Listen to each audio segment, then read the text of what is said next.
and welcome to the 6 o'clock news with Berhan, Anton and Anna discussing what's happening in football transfer fees today.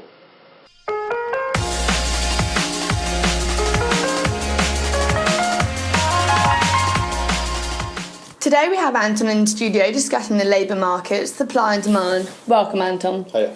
Can you say footballers are commodities these days? Yes, that is true. However, labour isn't a homogeneous factor, therefore each has unique value.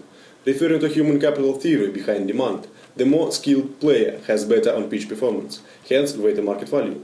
Although it's difficult to measure marginal productivity of a footballer, such trends can be assessed from goal-scoring statistics. In fact, Ronaldo, goal-scoring ability and performance for Manchester United, led him to be sold to Real Madrid for £80 million in 2009. Oh, very interesting. Therefore, are you suggesting that market value only depends on the player's skill? Not only, since the amount of top strikers is limited and their talent is unique, the supply curve is perfectly inelastic. As you can see from the graph, transfer fees determined by demand condition. Demand for players often allow price to increase even further, such as recent transfer with Ivan Percy.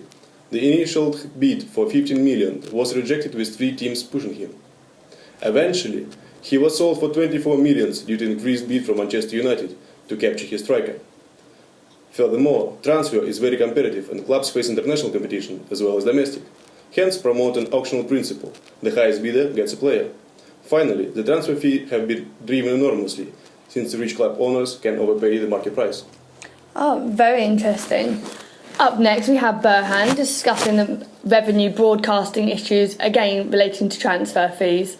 Thank you. Thank you.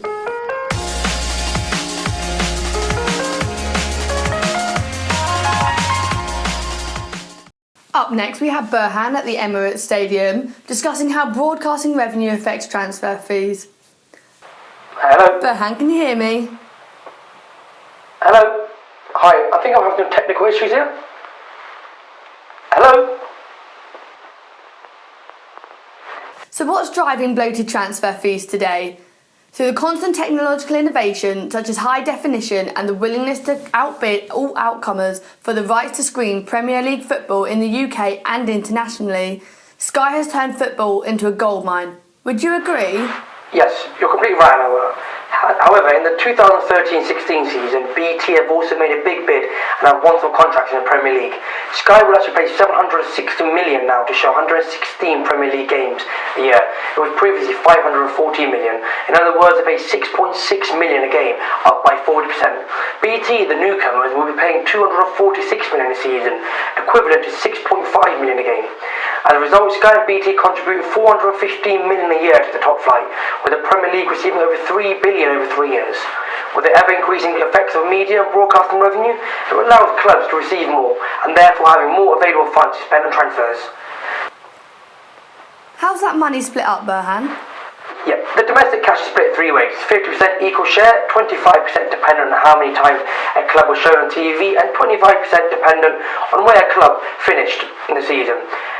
An example of this being Man City finishing top of the season and receiving over 15 million, therefore being able to spend big on players such as Garcia they bought recently for £16 million. Another injection of team revenue is cash from overseas TV rights sales, which is split evenly among the clubs.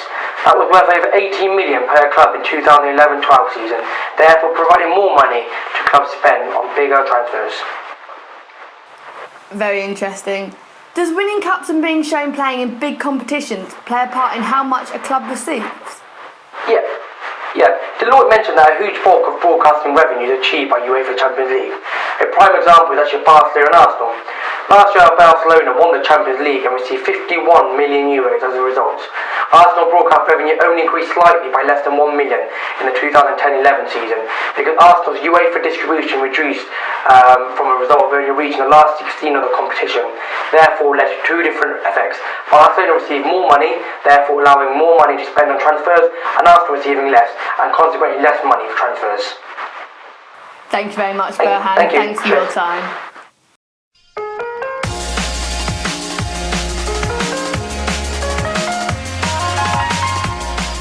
Looking at our live Twitter feed, reoccurring questions are: what effect has the Bosman ruling had on the football transfer fees? And does ownership have an influence on transfer fees as well? The answers to these questions are shown in the presentation on the screen behind me. I hope you enjoy.